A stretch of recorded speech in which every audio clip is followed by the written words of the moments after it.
Thanks for joining us. The political news cycle has been fast and furious, coming at us from every direction, literally, down from Sacramento, across the country, from D.C., up from Tijuana. Here for perspective on some of the big stories impacting us here in San Diego is former chair of the county's Republican Party, Corey Gustafson. Thanks so much for being here. Thanks for having me, Julie. Okay, let's start with the passage of Prop 50, widely considered a rebuke of the Trump administration. How does that characterization land with you? Well, look, this was all Gavin Newsom's first foray, or many would say a numerous foray into trying to run for president. This is what this whole thing was about. Gavin Newsom wants to be president of the United States, and that's what Prop 50 was all about. It was a big scam that he told the voters this last November, that this was all about fighting Texas and President Trump. That's what he wanted people to believe, not only in California, but around the nation, because he knows that fighting President Trump is good for him within the Democratic primary process, not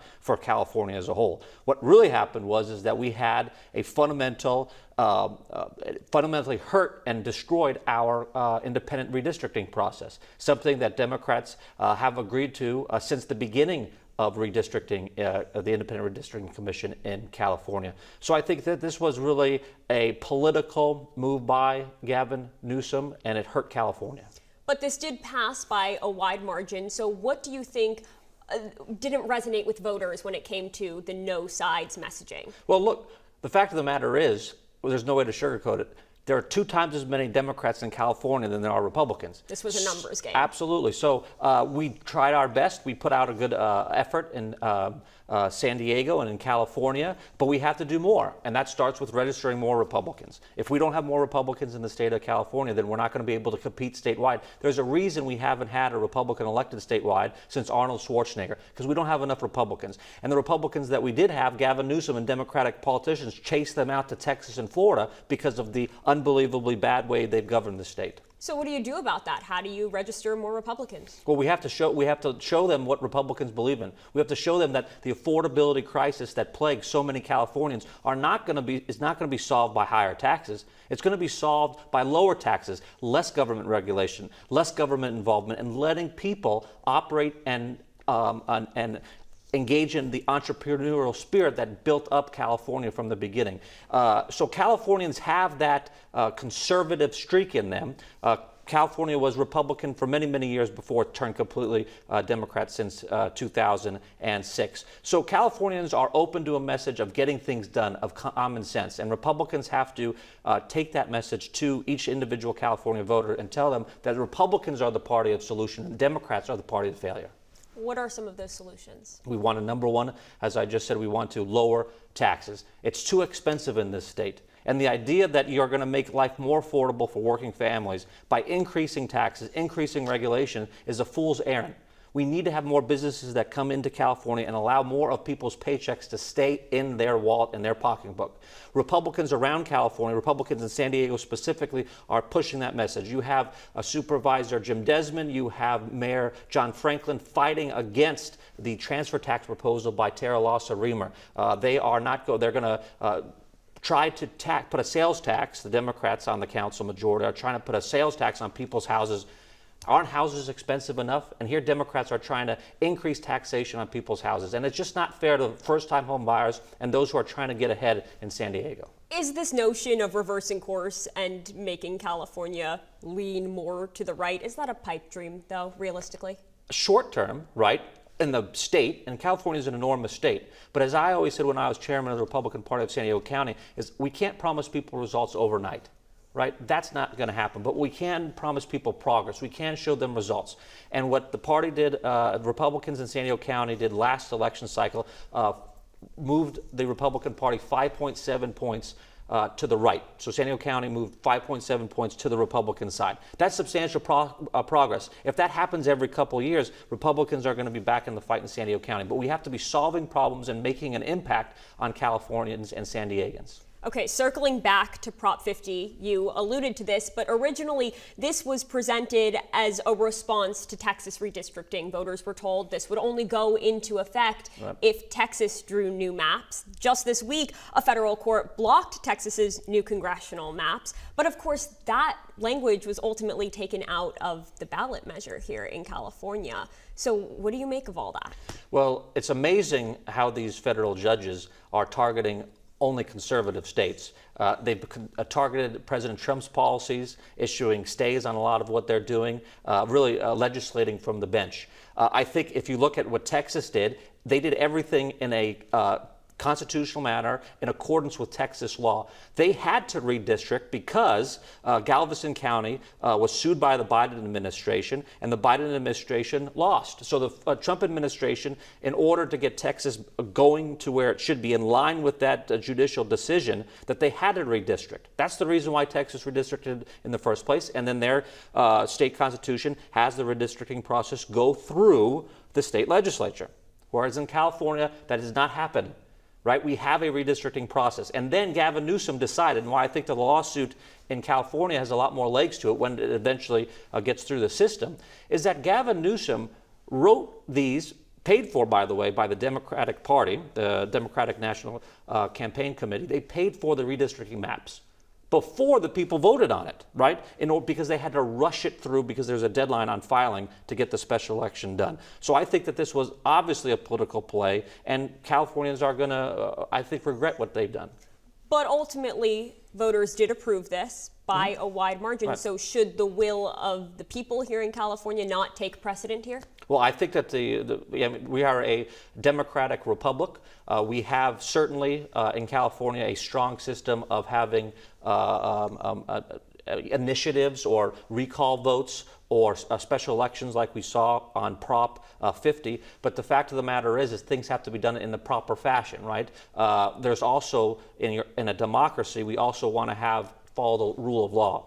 So just because the folks decide that something is against something that is constitutional, that does not mean that the democratic element of society should overrule the constitutional side of our democratic republic.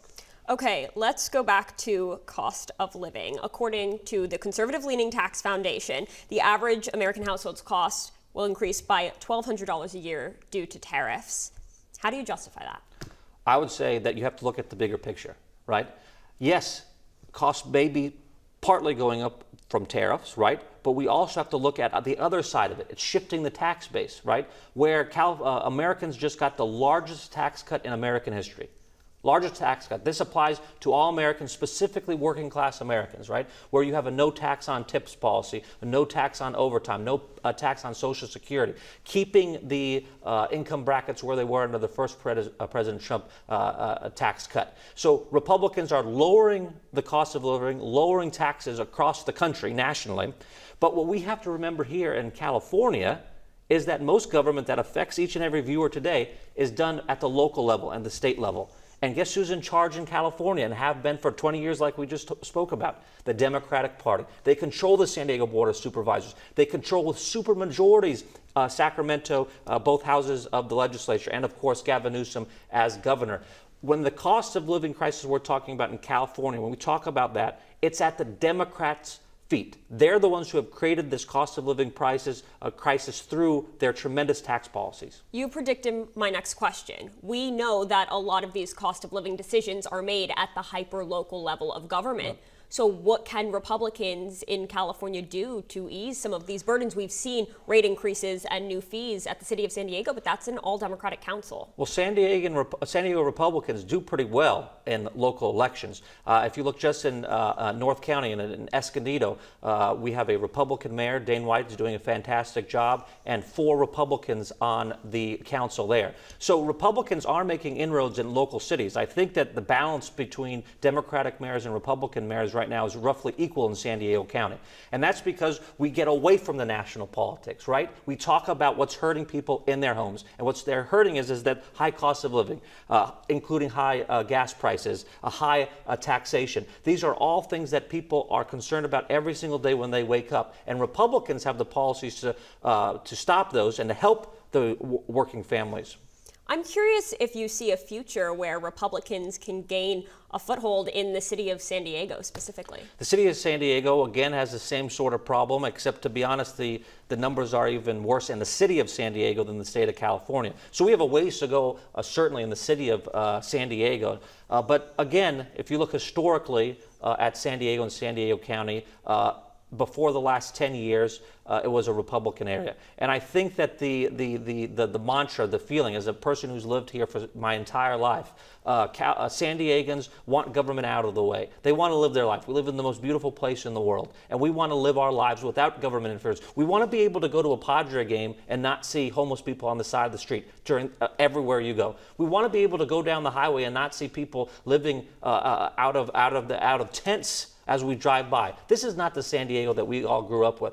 When we had Republican leadership in this town and in this county, this was not the case. Again, elections have consequences, and all these things that San Diegans complain about, high cost of living, high homelessness, it's come with Democratic leadership. If people want change in San Diego, they should vote Republican. Those don't sound like they should necessarily be partisan issues, though. Right. They shouldn't be. But if we look at it, California since 2019, under Gavin Newsom, $25 billion has been spent on homelessness. And nothing's been solved.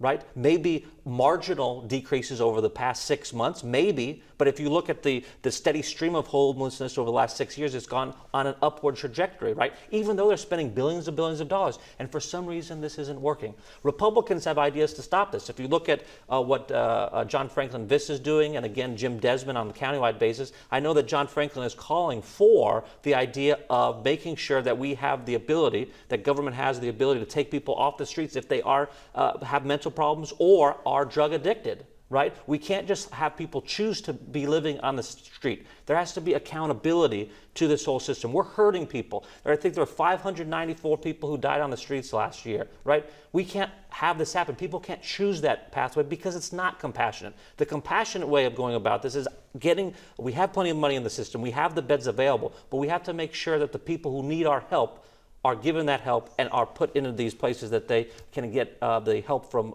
that they need. Well, then let's look ahead to next year. Let's talk about the governor's race for a second. Mm-hmm. Do you see any opening here where a moderate Republican can hold the highest office in California? I don't think moderation in principle is necessarily a way of winning elections, right? Just because you agree with the Democrats half the time, agree with Republicans half the time, that's not it's not an elixir and a mathematical formula to win an election. What people want is authenticity, and they want solutions to their problems. And so a way a Republican can compete in California is through connecting with folks on how do we solve your problems, right? The everyday problems that everybody pays attention to. Most of the people watching this show pay very close attention to politics, but that's not the case with the majority of San Diegans and Californians and Americans. They're busy with their everyday lives. We have to make an impact, the Republican, not only in the governor's race, but everywhere, solving people's problems. Sticking with next year as we wait to see how things shake out regarding maps here in Texas across the country, what can Republicans do to hold on to their majority in the House? I think, again, letting our policies work, right? The big, beautiful bill is going to work for the American people. But I got to be honest with you, the Democrats left a very bad situation. Right? This is not just shifting the blame, but give President Trump and Republicans in Congress the chance to fix the problems that they promised that they would fix. They've already done one of them, I would say two of them, the big three problems, right? Where we have the border crisis. President Trump and Republicans have completely sealed the border and made it safe for Americans. And the Democrats said it couldn't be done during their 4 years in office, but President Trump has done it. Number two, you look at foreign policy. President Biden was constantly talking about the world being at war, and America couldn't do anything about it, right? But we look at what has happened in Palestine and Israel, where we have a peace process started there. What we have seen with President Trump's deals around the world, bringing investment into America. These are things that President Trump's really doing successfully. $8 trillion worth so far into America invested, right? So he's doing a great job on those two things. And then the third, of course, is the cost of living. Republicans know that there's a crisis. That's what we campaigned on. Democrats were sitting there for 4 years talking about how everything's fine, everything's copacetic. And now I see Mayor Bass in Los Angeles and Gavin Newsom talking about the cost of living. These are the most expensive places in the world. They've been in charge forever. Republicans, when given a chance, when we have that chance now in the House, our policies will help the cost of living. But we got to give it some time. What about healthcare costs? Millions of Americans are seeing their healthcare premiums soar right now. Is that going to be leveraged against your party? No, well, certainly we are in power, so everything's going to be blamed at Republicans. So should Republicans be negotiating on that front? The Republicans we should do whatever it takes to lower the cost of living for Americans. But the problem is when you negotiate with Democrats, as we see in California, their only solution is putting more government involvement. What we've seen since the beginning of Obamacare is a massive increase in the amount of spending that we've done on healthcare in the United States of America. Prices have not gone down. Prices have steadily increased because government is not an effective mechanism to solving healthcare inflation. What you have to do is bring in more market forces, more competition. And if Democrats are willing to do that, Republicans will certainly come to the table and work with them on that. Let's briefly touch on the shutdown. I know everyone is eager to move on from that, but did the Trump administration make a mistake by withholding that food assistance? Is that going to come back to bite Republicans? Republicans it was the Schumer shutdown. This was obviously a political shutdown that 8 Democrats who joined Republicans to open up the government, I think, proved that beyond any reasonable doubt. I mean, we saw the reaction from the AOC side of her party saying, oh my, we caved into the Trump administration, we lost. Well, this is because they wanted to keep the government shut down. They wanted to hurt the American people. So when I hear about the Trump administration withholding any kind of benefits, Republicans consistently voted to open government.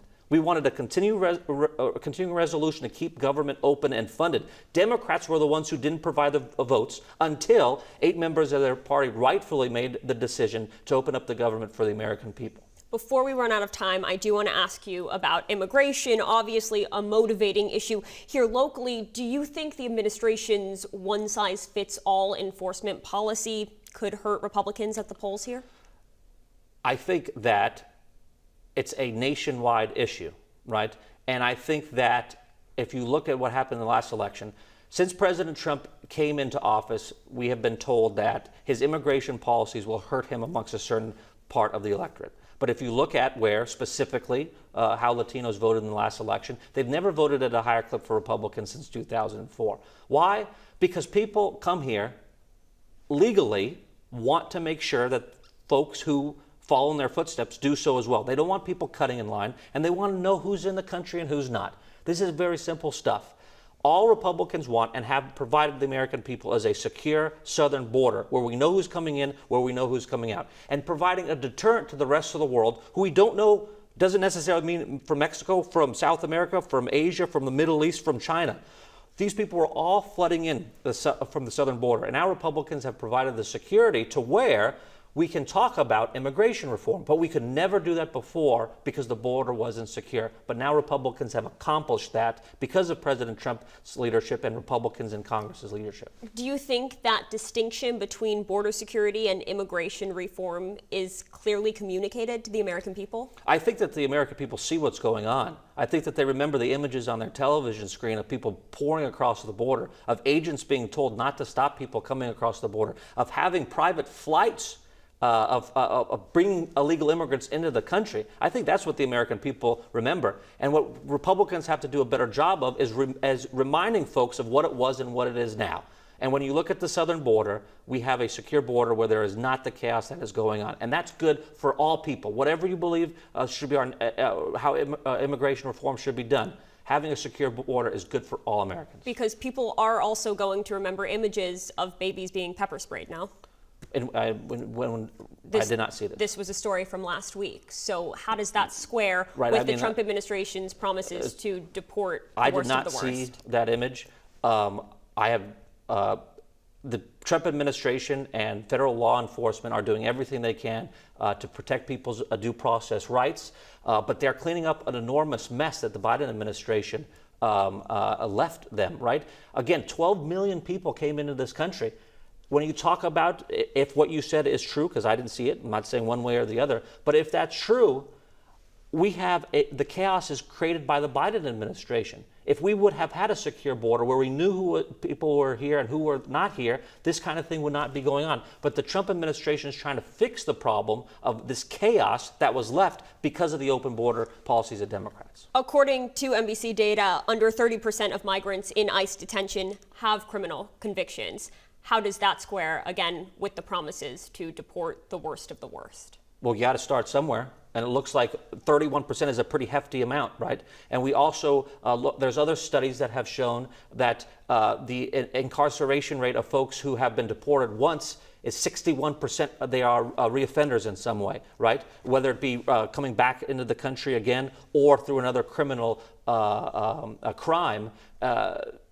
There is a high risk for a certain segment of these folks, right? And the fact of the matter is, even if it was 1%, 2%, 3%, 10%, 90%, whatever the number is, these folks shouldn't be here to begin with because they're breaking the law and not following the process to come to our great country, right? Republicans are in favor. President Trump always talks about having the big, beautiful golden door through the wall, because we want people to come here legally into this country, right? We have a long, great tradition of that in the United States, but it has to be done in a lawful manner. Does any facet of the administration's immigration enforcement give you pause? I think that they've done a marvelous job. And I think that if you look at the opinion polls, it shows that the American people are confident in President Trump's handling of the border crisis, or we should say previous crisis, because President Trump solved it. I mean, we're talking about the idea that we're having a net zero illegal immigration in the country right now, right? We have hundreds of thousands of people self-deporting. Their lines have stopped coming across the border because President Trump said, we're not going to have this anymore. When you actually have a deterrent policy where you say to the rest of the world that you can't just come here for any reason, anytime you want, illegally, then the rest of the world gets the message. And what President Biden did throughout his entire administration, whether it be on the border, whether it be overseas, was not send a message of American strength to the rest of the world. And the rest of the world's bad guys walked all over us. And President Trump is standing up to the rest of the world and fighting for his America First agenda. Very quickly, before we wrap up, I want to know what you have to say to the hundreds of thousands of registered Republicans here in San Diego County who could be at risk of losing their congressional representation. Look, we gotta, as President Trump said, we have to fight, fight, fight.